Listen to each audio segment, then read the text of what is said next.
ကိုမင်းကိုနိုင်အခုစစ်တပ်အာဏာသိမ်းတာ3လပြည့်ပြီပေါ့ဗျာအဲ့တော့ဒီလူထုရဲ့အန်တုမှုနဲ့အာဏာသိမ်းစစ်ကောင်စီရဲ့အနေအထားကိုဘယ်လိုဝေဖန်နိုင်မလဲခင်ဗျာနံပါတ်1ကပြည်သူလူထုရဲ့ဒီဆန္ဒပြစန့်ကျင်အန်တုမှုတွေပေါ့နော်ဒုတိယကကြတော့CDM လို့ခေါ်တဲ့ကိစ္စပေါ့နော်ပြီးတော့တတိယကတော့ဗျာကျွန်တော်တို့အပေါ်မှာနိုင်ငံတကာအပါအဝင်ပေါ့ဗျာထောက်ခံအားပေးမှုတွေပေါ့ဘယ်လိုရှိလဲပေါ့အဲ့ဒါလေးကျွန်တော်ပြောချင်တယ်လူထုဆန္ဒပြမှုတွေကတော့သိတဲ့အတိုင်းပဲဒီရက်ကောင်း90ကာလရောက်လာတဲ့အခါမှာတော့ကြောက်ကြားတပိတ်တွေဖြစ်လာတယ်ဗျဒါကတော့တကယ်အရှိတရားပဲဗျကောင်းပြီဘာဖြစ်လို့လဲဒါကအမတန်ပြင်းထန်တဲ့ဖိနှိပ်မှုတွေရဲဆက်တပ်ဖြတ်မှုတွေဖမ်းဆီးမှုတွေနှိပ်စက်မှုတွေကြောင့်ဖြစ်တယ်ဒါပေမဲ့ကျွန်တော်တို့ကဘာပြန်ပြီးတော့အားတာချက်ရလာလဲဆိုတော့ပြည်သူလူထုက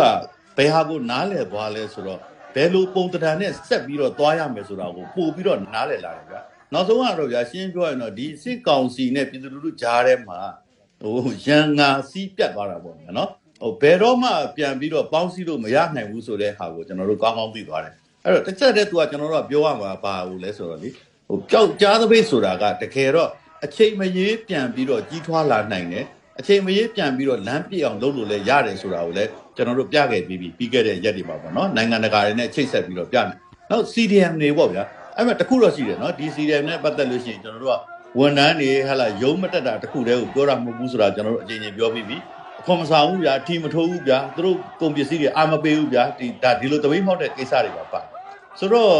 CDM တွေကနောက်ပိုင်းတော့ဖိနှိပ်မှုတွေများလာတယ်ဆိုတော့တချို့တွေကပြန်ပြီးတော့စဉ်းစားလာရတယ်ပုံသဏ္ဍာန်ပြောင်းရတယ်ဒါပေမဲ့တစ်ဖက်မှာတော့ကျွန်တော်ဗာလဲဆိုတော့ဒီ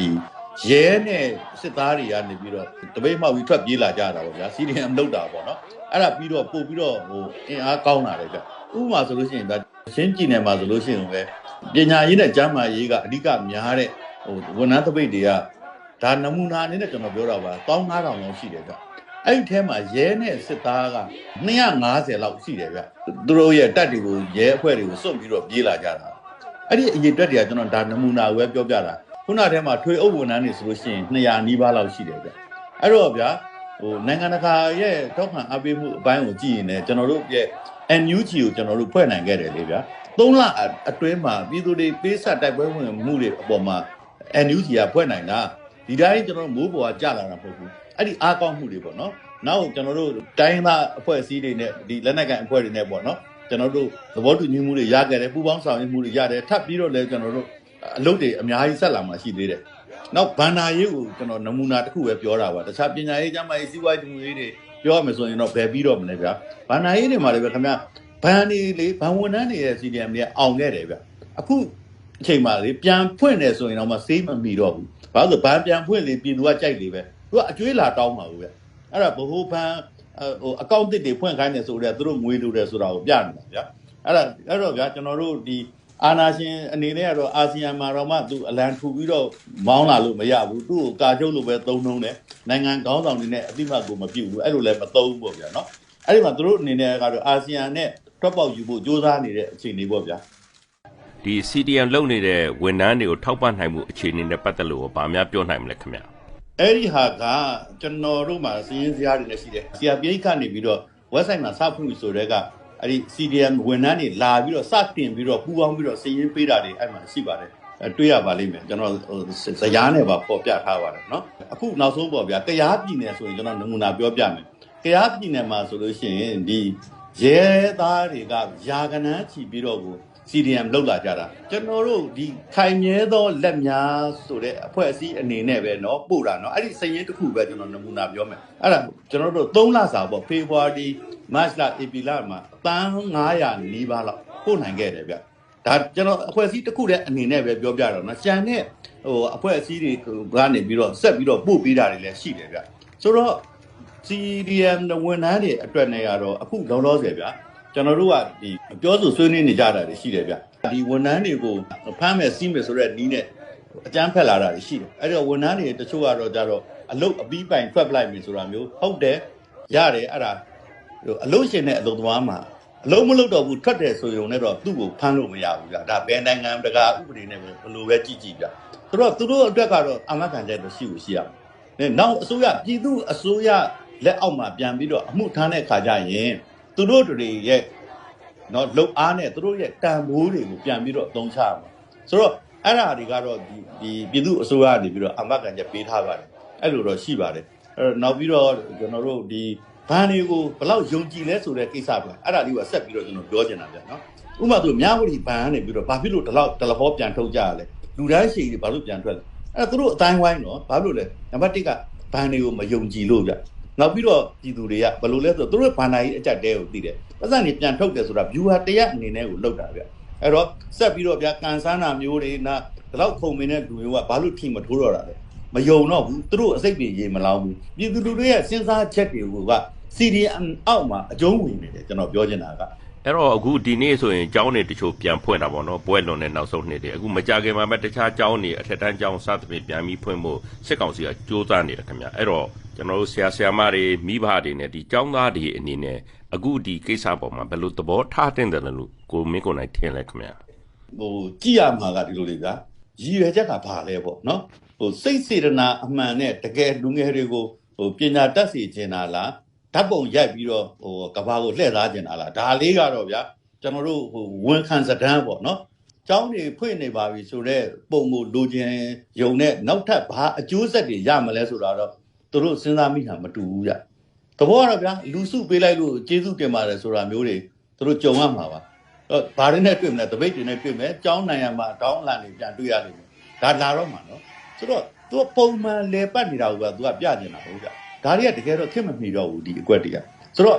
နော်ကျောင်းဝင်းထဲမှာဗျာမျက်စိထဲမှာမြင်အောင်ကြည့်လိုက်ပါကျောင်းထဲမှာစစ်ကားကြီးပတ်နေတဲ့တက္ကသိုလ်တစ်ခုကိုဘယ်တက္ကသိုလ်ကျောင်းမှာဘယ်စိတ်နှလုံးနဲ့ပူပေါင်းဆောင်ရွက်ရမှာလဲဒါပေမဲ့တစ်ခုရှိတယ်နော်ကျွန်တော်တို့ဒီ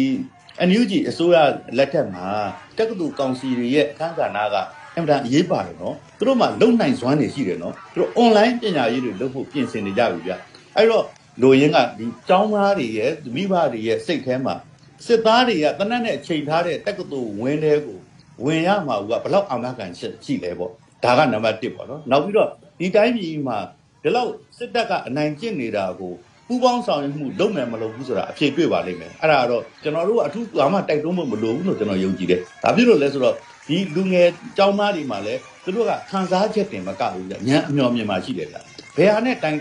ံစားချက်နဲ့ပဲပြောညံအမျော်မြင်နဲ့ပဲကြည့်သူတို့ဘာလို့ရမလဲဆိုတော့သူတို့ကောင်းစွာသိတယ်ပြည်သူအရေးတော်ဘူးကြီးအောင်ပြည်သူတွေလိုချင်နေတဲ့အခြေအနေရောက်အောင်ဒီလိုကျောင်းဖွင့်နေဆိုတဲ့အခွင့်အလမ်းကိုဘယ်လိုသုံးမလဲဆိုတာကတော့မြင်ရပါလိမ့်မယ်ပြည်သူကာကွယ်ရေးတပ်မတော်ပေါ့နော်ဒါနဲ့ပတ်သက်လို့ကိုမင်းကိုနိုင်ဗာများသိလဲဗာများပြောနိုင်မလဲခင်ဗျာအဲ့ဒါကဒီနေ့ပဲဗျဒီကာကွယ်ရေးဝန်ကြီးဌာနအနေနဲ့ပေါ့နော်ဟိုကထုတ်ပြန်ပါပြီကျွန်တော်တို့လူတွေကြားထဲမှာတော့ဟိုလူသိများပြီးထင်ရှားနေတာကဘာလဲဆိုတော့ဒီ Federal ပြည်တော်စုရဲ့တပ်မတော်ပေါ့နော် Federal ပြည်တော်စုတပ် Federal တပ်ပေါ့ဆိုတော့ဒါကချက်ချင်းအဲ့ဒီကိုသွားလို့မရဘူးအစိမ့်နေခံအောင်ပဲပြောချင်တာကတော့ဗျာတိုင်းသားလက်နက်ကိုင်အဖွဲ့အစည်းတွေနဲ့အားလုံးပေါင်းလိုက်တဲ့ခါမှာ Federal တပ်ဖြစ်လာမှာဟုတ်ဆိုတော့အရင်ဆုံးကဘာလဲဆိုတော့ကျွန်တော်တို့မမေ့နဲ့လေကျွန်တော်တို့အများအားပြောပြခဲ့တယ်ပြည်သူလူထုကိုလုံခြုံရေးအတွက်ပြည်သူလူထုကိုကာကွယ်ဖို့အတွက် NUG အစိုးရတက်ခါစကြတဲ့ကလည်းဒီဟာကိုထပ်ခါပြောခဲ့တယ်ပြည်သူတွေရဲ့နေ့စဉ်ဘဝတွေလုံခြုံဖို့အတွက်ကာကွယ်ဖို့လိုတယ်အဲ့အတွက်ကာကွယ်ရေးတပ်တွေကနေပြီးတော့သွားလိမ့်မယ်အခုတင်နန်းတွေဆင်းတဲ့သူတွေဆင်းနေပြီနောက်ထပ်တင်နန်းတွေတက်နေတဲ့သူတွေတက်နေပြီ